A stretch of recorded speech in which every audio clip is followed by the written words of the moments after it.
গভীর রাতে বাড়ির বাইরে থেকে যদি কেউ খুব পরিচিত কণ্ঠে আপনাকে ডাকে, আপনি কি সাড়া দেবেন? এমনই এক ভয়ঙ্কর কাহিনী আপনি শুনতে চলেছেন হুইসপার অব দ্য নাইটসে। আজকে আমরা শুনব সমীরের কাহিনী। তাকেও গভীর রাতে কেউ ডেকেছিল। আসুন, পুরো ঘটনাটা আমরা তার মতো করে শুনি। বর্ষার শেষ দিকের সময়, আকাশে হালকা মেঘ আর বাতাসে ভেজা মাটির গন্ধ। আমি সেদিন কয়েকদিনের জন্য গিয়েছিলাম আমার মামা বাড়িতে, নদিয়ার এক ছোট্ট গ্রামে। বিশেষ কারণে সেই গ্রামের নাম আমি উল্লেখ করছি না। শহরের কোলাহল থেকে অনেক দূরে সেই গ্রামের চারদিকে শুধু ধান খেয়ে তার তাল গাছের সারি।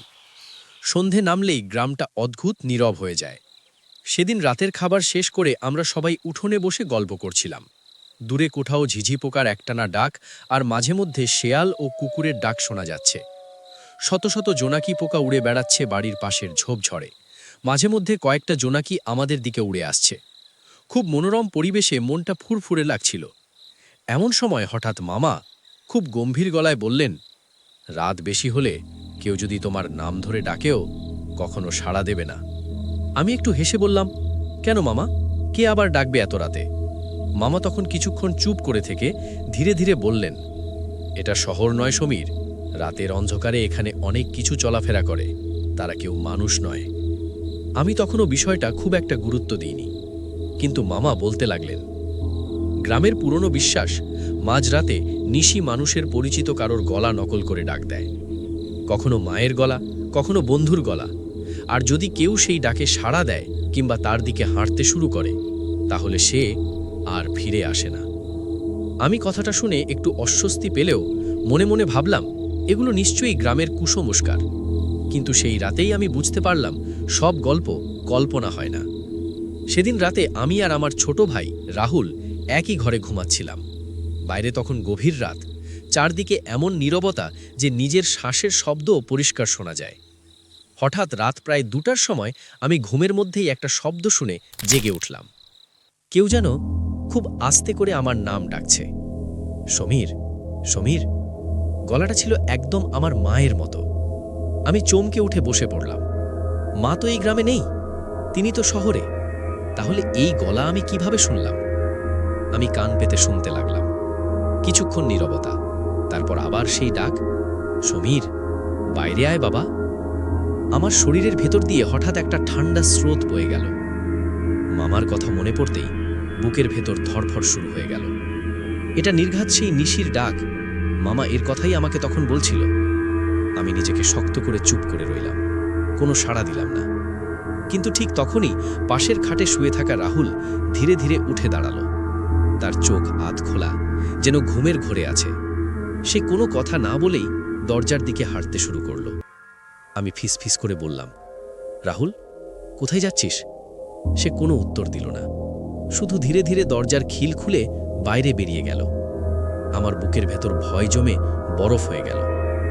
আমি আস্তে করে দরজার কাছে গিয়ে ফাঁক দিয়ে বাইরে তাকালাম। বাইরে উঠোনে চাঁদের ম্লান আলো পড়েছে, আর সেই আলোয় উঠোনের এক কোণে একটা লম্বা ছায়া দাঁড়িয়ে আছে। ছায়াটা মানুষের মতো, কিন্তু তার শরীর অদ্ভুতভাবে বাঁকা, মাথাটা একটু কাত হয়ে আছে, আর তার চোখ দুটো যেন অন্ধকারের মধ্যেও জ্বলজ্বল করছে। সে আবার ডাক দিল, রাহুল, এখানে আয়। গলাটা এবার রাহুলের মায়ের মতো। রাহুল যেন সম্মোহিতের মতো সেই ছায়ার দিকে হাঁটতে লাগলো। আমি বুঝলাম, আর একটু দেরি হলে হয়তো রাহুলকে আর পাওয়া যাবে না। আমি সাহস করে দৌড়ে গিয়ে রাহুলের হাত শক্ত করে ধরে ফেললাম। হঠাৎ সেই ছায়াটা থেমে গেল। ধীরে ধীরে সে মাথাটা ঘুরিয়ে আমার দিকে তাকালো।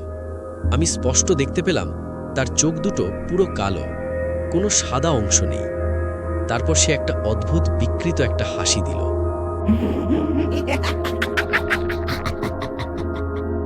তুই কেন এসেছিস? তার গলাটা যেন একসাথে অনেক মানুষের গলা। আমার গা শিউরে উঠল। আমি ভয় পেয়েও চিৎকার করে উঠলাম, মামা, মামা! আমার চিৎকার শুনে ঘরের ভেতর থেকে সবাই দৌড়ে বেরিয়ে এলো। ঠিক তখনই সেই ছায়াটা ধীরে ধীরে কুয়াশার ভেতর মিলিয়ে গেল। মামা দ্রুত এসে রাহুলকে ধরে ঘরের ভেতর নিয়ে গেলেন। দরজা বন্ধ করে ধূপ জ্বালালেন আর গঙ্গা জল ছিটিয়ে দিলেন। রাহুল তখনও যেন ঘুমের ঘোরে। সে শুধু বলল, মা আমাকে ডাকছিল।